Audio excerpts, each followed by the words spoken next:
నమస్కారం గురుగారు. శ్రీమాత్రే నమః. గురుగారు, హనుమాన్ చాలీసా పారాయణము అంటే ఏ సమయంలోనైనా చెయ్యొచ్చు, ఎవరైనా చెయ్యొచ్చు. చేయటం వల్ల మీకు మనోధైర్యం పెరుగుతుంది. ఇంకా హనుమంతుల వారు మీ వెంట ఉన్నట్టే కాబట్టి ధైర్యంగా మీరు ఏ పనిలో అయినా ముందుకెళ్ళిపోవచ్చు అని చెప్తూ ఉంటారు పెద్దవాళ్ళు. అసలు నిజంగా హనుమాన్ చాలీసా చేయడం వల్ల కలిగే ఫలితం ఏంటి? ఎవరైనా చెయ్యొచ్చా? ఎన్నిసార్లు చెయ్యొచ్చు? చేస్తే నియమాలు ఏమైనా పాటించాలా? చాలా సందేహాలు ఉన్నాయి గురుగారు. అన్ని ప్రశ్నలకి అన్ని సమాధానాలు ఎస్ అని వేసేసుకోండి. మీరు ఏ పనికైనా మీరు హనుమాన్ చాలీసా చదవచ్చు, ఎన్నిసార్లైనా చదవచ్చు, ఎప్పుడైనా చదవచ్చు, ఎవరైనా చదవచ్చు. ఓకే, అంత సింపుల్ గా చెప్పేస్తే ఎలా గురుగారు? ఒక లైన్లో వివరంగా. ఎందుకంటే ఈ కలియుగంలో మహామహిమాన్వితమైన హనుమాన్ చాలీసా పారాయణ ప్రతి ఒక్కళ్ళకి కూడా ఒక కామధేను లాంటిది, కల్పవృక్షం లాంటిది. మన కష్టాలు తీరడానికి అత్యంత సులువైన మార్గం, అద్భుతంగా స్వామివారి అనుగ్రహాన్ని పొందే మార్గం. మొత్తం రామాయణంలో సుందరాకాండ ఉపాసనాకాండ. అంటే సుందరాకాండ మాత్రమే, అంటే హనుమంతుడు సముద్ర లంఘనం చేసి సముద్రం దాటి లంకకి వెళ్ళి అక్కడ అమ్మవారిని చూసి అమ్మవారికి అంగుళీకాన్ని చూపించి అక్కడి నుంచి రావణుడిని కలిసి రావణుడికి వార్నింగ్ ఇచ్చి ఆయన తోకకి నిప్పంటిస్తే ఈయన మొత్తం లంకని తగలబెట్టి తిరిగి మళ్ళీ రాముల వారి దగ్గరకు వచ్చి అమ్మవారి క్షేమ సమాచారాలు చెప్పి వరకు ఉన్న కాండని రామాయణంలో సుందరకాండ అంటారు. రామాయణంలో మిగతా ఉన్న కాండలేవి కూడా, మిగతా పారాయణ కాండలు కానీ ఉపాసనాకాండగా సుందరకాండని చెప్తాం. తీసుకున్న వాళ్ళు మాత్రమే ఎవరు ఆ దీక్షగా తీసుకొని చదవచ్చు, గురుముఖత తీసుకొని చదవచ్చు. ఎలా చేసినా కూడా మీరు మీ కామ్యం ఏదైతే ఉందో ఏదైనా కూడా నెరవేరుతుంది. ఏ పనైనా కూడా మీరు ఆ స్వామి అనుగ్రహం మీకు లభిస్తుంది. ఎందుకంటే సుందరాకాండ అనేది అత్యంత ప్రీతికరమైనది, ఆంజనేయ స్వామికి అత్యంత ప్రీతికరమైనది. మీరు సుందరాకాండ చదవాలి అని బుక్ తీసి మొదలు పెడితే ఆయన వచ్చి కూర్చుంటాడు అనమాట. ఆయనకి అంత ఇష్టం. ఇది ఎవరైనా సరే, ఎవరు పారాయణ చేసినా ఆయన వచ్చి కూర్చుంటాడు. అంత విశేషమైన కాండ సుందరకాండ. ఆ సుందరకాండ అంటే 64 సర్గలున్న 68 సర్గలున్న సుందరకాండని కేవలం 40 శ్లోకాల్లో గోస్వామి తులసీదాస్ గారు ఆయన రచించారు. సుందరకాండ పారాయణ చేస్తే ఎంత అద్భుతమైన ఫలితాలు వస్తాయో అంతే అద్భుతమైన ఫలితాలు హనుమాన్ చాలీసా చదివినా కూడా వస్తాయి.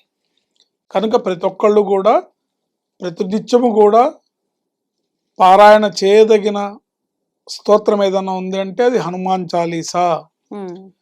చిన్నవాళ్ళు, పెద్దవాళ్ళు, ఆడవాళ్ళు, మగవాళ్ళని లేదు, లింగ భేదం లేదు, చిన్న పెద్ద లేదు, వయో భేదం లేదు.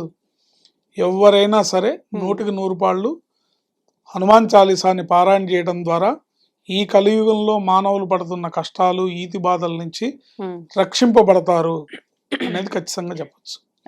ఇప్పుడు ఏదైతే కొంతమంది ఉంటారు జాతకరీత్యా ఏర్పడే కష్టాలు ఏవైతే ఉంటాయో, లేదా గ్రహ దోషాలు ఉంటాయో, వాటి వల్ల ఏర్పడే కష్టాలు ఉంటాయో, ఆ కష్టాలకి గ్రహశాంతులు చేయించుకోవాలంటే కొంత డబ్బుతో కూడుకున్న పని.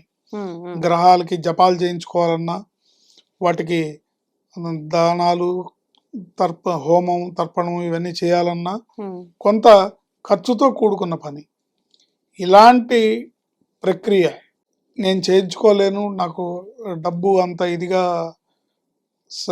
వెసులుబాటుగా లేదు, కానీ కష్టాలు పడలేకపోతున్నాను అన్న వాళ్ళు ఎవరైనా సరే హనుమాన్ చాలీసాని చదువుకుంటే ఖచ్చితంగా అద్భుతంగా వాళ్ళు అన్ని రకాల దోషాల నుంచి, జాతక దోషాల నుంచి, గ్రహ దోషాల నుంచి, కష్టాల నుంచి, ఈతి బాధల నుంచి బయటపడతారు అని నిస్సందేహంగా చెప్పచ్చు.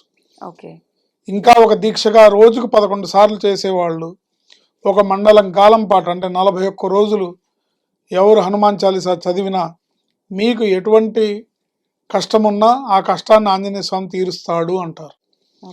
ఎందుకంటే అసాధ్య సాధక స్వామిన్ అసాధ్యం తవ కిం వద, రామదూత కృపా సింధో మత్కార్యం సాధయ ప్రభు అని శ్లోకం. అసాధ్య సాధక స్వామిని అంటే అసాధ్యాలని సుసాధ్యం చేసే ఆంజనేయ స్వామి. ఆయనకు అసాధ్యం అనేదే లేదు. అసాధ్యం తవకిం వద, నీకు అసాధ్యం అనేది ఏముంటుంది? ఏమీ లేదు.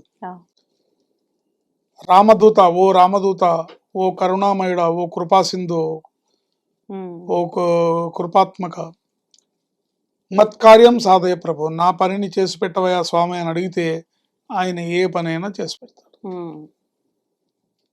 కనుక హనుమాన్ చాలీసాని రోజుకు 11 సార్లు కనుక చదువుతూ 41 రోజులు దీక్షగా చేసి ప్రతి మంగళవారం శనివారం ఆంజనేయ స్వామి గుడికెళ్ళి ప్రదక్షిణాలు చేసి ఆకు పూజ, సింధూర లేపనమో వడమాలో ఏదో ఒక సేవ స్వామికి మంగళవారం శనివారం నాడు చేసి ప్రతిరోజు 11 సార్లు హనుమాన్ చాలీసా పారాయణ చేస్తే మీకు తీరనటువంటి కష్టం అనేదే లేదు. మీ కష్టం ఎంత పెద్దదైనా అది ఆంజనేయ స్వామి ముందు చాలా చిన్నదే. ఇప్పుడు మీరన్నా ఈ దీక్షగా తీసుకొని పారాయణ, ఈ ప్రదక్షిణలు ఇవి చేస్తున్నప్పుడు అంటే ఇవి చేసిన తర్వాత ఎవరి నిత్య కృత్యాలు వాళ్ళు చేసుకోవచ్చా? గట్టిగా నియమాలు ఏమైనా పాటించాల్సి ఉంటుందా? అమ్మా, భక్తి అనేది భగవంతుడి మీద మనకి ఎప్పుడు ఉండాలి తప్ప ఇదేదో సీజన్ గా నాకు కష్టం వచ్చినప్పుడే దేవుని తలుస్తాను అన్నట్టు ఉండకూడదు. అయితే కష్టం వచ్చినప్పుడు తప్పనిసరిగా తలవాలి కాబట్టి చెప్తాం. కానీ భక్తి అనేది ఇప్పుడు మన అమ్మా నాన్న ఉన్నారు, అమ్మా నాన్న అన్నం పెడితేనే అమ్మా నాన్న, లేకపోతే మనకు ఆస్తిస్తేనే అమ్మా నాన్న వాళ్ళు కాదు కదా, ఎప్పుడూ అమ్మా నాన్నే కదా.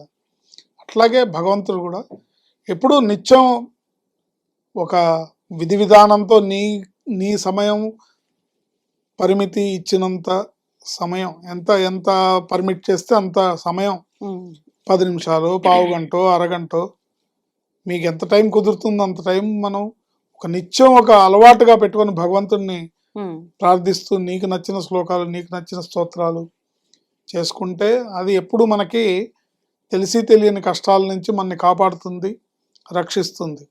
ఇప్పుడున్న ఈ కాలంలో ఇంట్లోంచి బయటకు వచ్చి వెళ్ళిన మనిషి మళ్ళీ తిరిగి ఇంటికి వచ్చేదాకా నమ్మకం లేదు. కనుక ప్రతినిత్యం ఒక అలవాటుగా హనుమాన్ చాలీసాని పెట్టుకొని ఏదన్నా విశేషమైన కార్యక్రమం ఉంటే రోజుకు 11 సార్లు చేయండి. లేదు అంటే గనక రోజుకు ఒక 5 సార్లు హనుమాన్ చాలీసాని చదివే అలవాటు పెట్టుకుంటే మీరు అన్ని విధాలా రక్షింపబడతారు. అది కూడా కుదరలేదంటే 3 పూట్ల ఒక్కోసారి చేసుకోండి. పొద్దున ఒకసారి, మధ్యాహ్నం ఒకసారి, సాయంత్రం ఒకసారి. ఇలా చేసుకుంటే అద్భుతమైన ఫలితాలు ఉంటాయి. ఫలితం అంటే ఇక్కడ భగవంతుడు నిన్ను ఏ కష్టాన బారిన నువ్వు బలవకుండా నిన్ను కాపాడడమే అద్భుతమైన ఫలితం. అవును. ఇప్పుడు గురుగారు హనుమాన్ చాలీసా పారాయణ చేస్తున్నప్పుడు తులసీదాస్ గారిని ఖచ్చితంగా మనం స్మరించుకోవడం అనేది జరుగుతూ ఉంటుంది.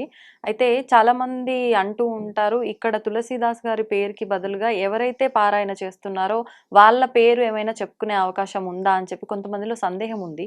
అలా చెయ్యొచ్చు అంటారా? లేదు, తులసి అక్కడ హనుమాన్ చాలీసా ఏమిచ్చారో తులసీదాస్ గారి పేరుని స్మరించుకోవాలి, ఆయన పేరే స్మరించుకోవాలి. ఆయన రాసిన దేనికే స్వామి అనుగ్రహాన్ని ఇస్తున్నాడు కదా, పిలిస్తే పలుకుతున్నాడు. కనుక సుందరకాండతో సమానమైన ఫలితాన్ని హనుమాన్ చాలీసా పారాయణతో ఇస్తున్నాడు స్వామీజీ. కనుక తులసీదాస్ గారి పేరునే తలుచుకోవాలి. గురుగారు, అడగాలనుకున్న క్వశ్చన్ ఒకటి, చేయాలనుకున్న టాపిక్ ఒకటి, కానీ మిమ్మల్ని మీ బొట్టుని చూడగానే నాకు బొట్టు గురించే మాట్లాడాలనిపించింది. అంటే ఒక్కొక్కరిని అంటే ఎంతో మందితో ఇంటర్వ్యూ చేస్తుంటాము, ఒక్కొక్కరు ఒక్కొక్క రకంగా బొట్టు పెట్టుకొని ఉంటూ ఉంటారు. కొంతమంది అడ్డంగా, కొంతమంది నిలువుగా, కొంతమంది పెద్దగా, చిన్నగా, చూడ్డానికి రకరకాలుగా ఉంటాయి.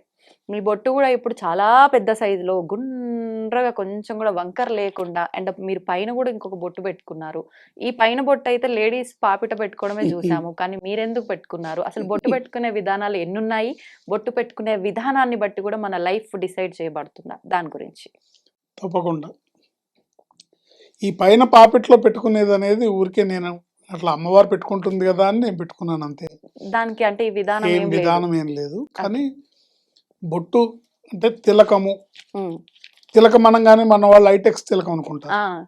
సో తిలకం అంటే నుదుటిన సింధూరము, దీన్ని తిలకము అంటారు. నుదుటిన తిలకాన్ని ధరించడము, నుదుటిన ఉమ్. సింధూరం. సింధూరం అంటే ఆంజనేయ స్వామి సింధూరం అనుకుంటారు. ఆరెంజ్ అంటే కలర్ లో ఉండేది. బొట్టుకి పేర్లు ఇవన్నీ. Okay okay. నుదుటిన సింధూరము ధరించాలి అనేది. ఉమ్. సో ఎందుకు ధరించాలి అంటే సైంటిఫిక్ రీజన్స్ అనేకం ఉన్నాయి.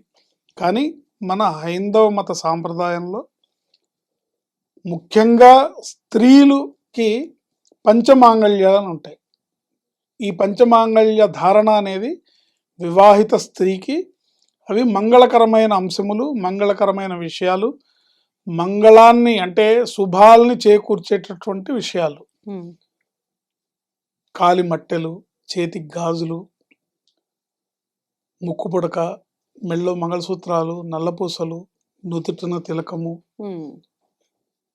జల్లో పూలు, ఇవన్నీ కూడా మంగళకరమైన వస్తువులు. ఉమ్. ఉమ్. ఇవి ధరించాలి.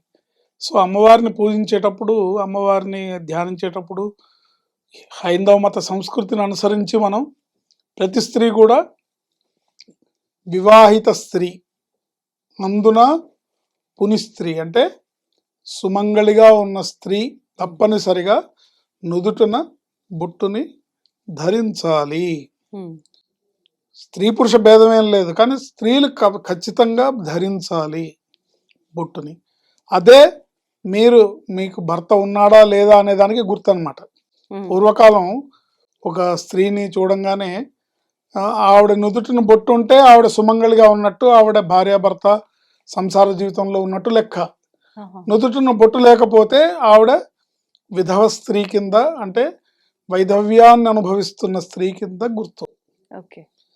కానీ ఇప్పుడు మామూలుగా అందరూ చిన్న చిన్న పిల్లల దగ్గర నుంచి కూడా ఎవరు కూడా బొట్టు పెద్దగా పెట్టుకోవడానికి ఇష్టపడట్లేదు. పెట్టినా కూడా చాలా చిన్నగా కనపడినట్టుగా ఏదో శాస్త్రానికి పెడుతున్నారు. అవును. కానీ నుదుటిన కుంకుమని ధరించడం అనేది మన సాంప్రదాయం, మన హైందవ సాంప్రదాయం. ఉమ్.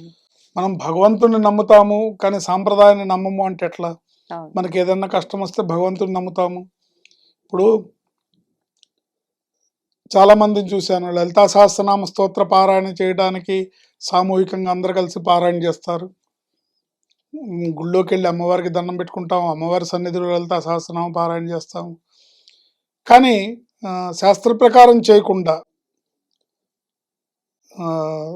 తప్పుంటే నన్ను మన్నించండి, నైటీలు వేసుకొని పారాయణ చేయటం కానీ, ఉమ్. జుట్టు జడ వేసుకోకుండా, ముడి వేసుకోకుండా పారాయణ చేయటం కానీ ఉమ్. చేయకూడదు. ఓకే. సో అట్లాగే నుదుటిన బొట్టు అనేది తప్పనిసరిగా ధరించాలి. ఉమ్. ఇక్కడ దీనికి సైంటిఫిక్ రీజన్ కూడా ఉంది. మన పెద్దవాళ్ళు చెప్పిన ప్రతి ఆచారానికి కూడా ఒక సైంటిఫిక్ రీజన్ ఉంది. ఓకే. ఇక్కడ ఆజ్ఞాచక్రం ఉంటుంది. ఈ ఆజ్ఞాచక్రంలో ఈ తిలకాన్ని ధరించటం వల్ల అది యాక్టివేట్ అవుతుంది, ఆజ్ఞాచక్రం జాగృతం అవుతుంది. ఉమ్. తద్వారా మన బుద్ధి సరిగ్గా పనిచేస్తుంది. ఎదుటి వాళ్ళు మనల్ని చూసినప్పుడు ఒక గౌరవ భావన కలుగుతుంది, ఒక తప్పుడు భావన కలగదు, ఒక దుష్ట భావన కలగదు, దృష్టి దోషాలు తగలవు. ఉమ్. దృష్టి దోషాలు తగలవు. తర్వాత ఇది పెట్టుకున్నందువల్ల ఎదుటివారికి గౌరవ భావన కలుగుతుంది. మీరు చూడండి, ఇద్దరు స్త్రీలకి ఒక ఆవిడ నుదుటిన బొట్టు ఉంటుంది, ఇంకో ఆవిడ నుదుటిన బొట్టు లేదనుకోండి. ఈ నుదుటిన బొట్టు ఉన్న ఆవిడని చూసి మీరు అమ్మా నమస్కారం అమ్మా అంటారు. కేవలం ఆ బొట్టులోనే అంత పవిత్రత ఉంటుంది. సో మన సాంప్రదాయం చెప్పిన పద్ధతిని మనం పాటించడం ద్వారా మనం ఆ గౌరవాన్ని, దాని యొక్క లాభాలని పొందుతాం. ఆజ్ఞాచక్రం జాగృతం అవడం వల్ల బుద్ధి సరిగ్గా వికసిస్తుంది, బుద్ధి సరిగ్గా పనిచేస్తుంది. ముఖ్యంగా ఎదుటి వాళ్ళ దృష్టి దోషాలు మన మీద పడకుండా ఉంటాయి, దృష్టి దోషాలు తగలకుండా ఉంటాయి. ఎవరి చూపు ఎలాంటిదో తెలియదు కదా, నరుడి చూపుకి నల్లరాళ్ళు పగిలిపోతాయి అంటాం కదా, సామెత ఉంది కదా. సో ఆ రీతిన ఇలా బొట్టు పెట్టుకోవడం ద్వారా వాళ్ళకి ఉండే గౌరవ భావన, మన మీద తప్పుడు భావన లేకుండా ఉంటుంది. అట్ ద సేమ్ టైం దాన్ని రక్ష అని కూడా అంటారు. బొట్టుని అమ్మవారి పూజ చేసిన తర్వాత మేము పెట్టుకునేది రక్ష అంటాం. సో అమ్మవారి పాదాల దగ్గర ఉన్న కుంకుమని ధరించడం ద్వారా మనకి సర్వ విధాల శ్రేయస్కరం, సర్వ విధాల అది మనకి రక్షగా నిలబడుతుంది. ఇప్పుడు పెట్టుకునే విధానం కూడా అంటే ఎంత పెద్దగా పెట్టినాము, కుంకుమ పెట్టామా, ఏం పెట్టామా పక్కన పెడితే ఏ ఫింగర్తో పెట్టుకున్నాము మనకు మనం పెట్టుకున్నప్పుడు, అండ్ ఆపోజిట్ వాళ్ళకి మనం కుంకుమ పెడుతున్నప్పుడు ఏ ఫింగర్తో పెట్టాలి, ఇవి కూడా ఖచ్చితంగా మనం పాటించాలి. అవి కూడా ఒకసారి తప్పనిసరిగా మనం పెట్టుకునేటప్పుడు ఈ ఉంగరం వేలుతో పెట్టుకోవాలి. అనామికం, దీన్ని అనామికం అంటారు. అంటే అనామికం అంటే ఉంగరం వేలుని అనామికం అంటారు. అనామికం, ఓకే. ఈ ఫింగర్ తోటే పెట్టుకోవాలి. ఈ ఫింగర్ తో పెట్టుకుంటారు. ఎందుకని గురుగారు?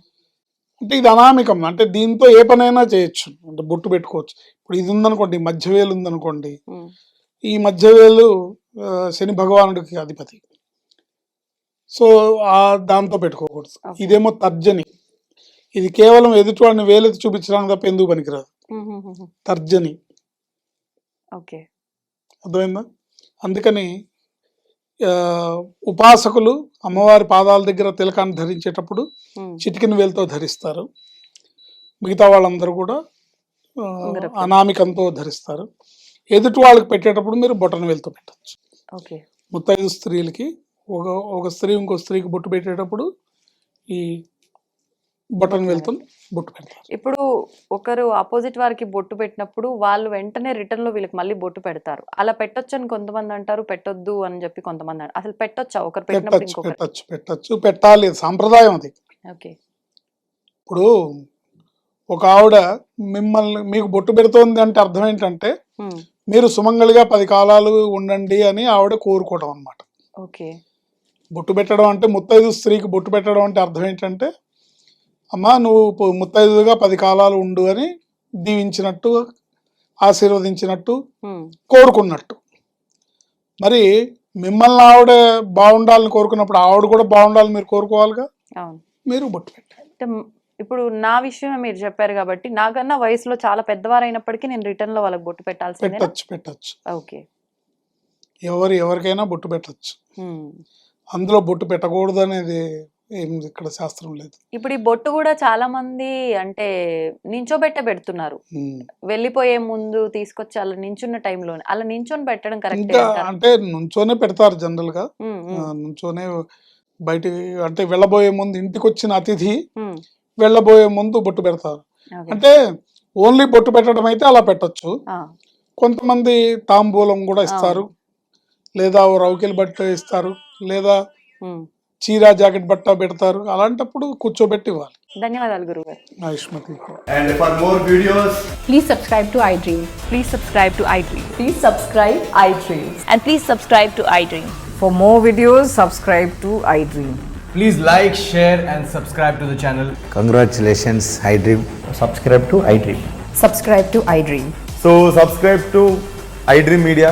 iDream team andarki huge congratulations. Please subscribe iDream Media. Please subscribe to iDream.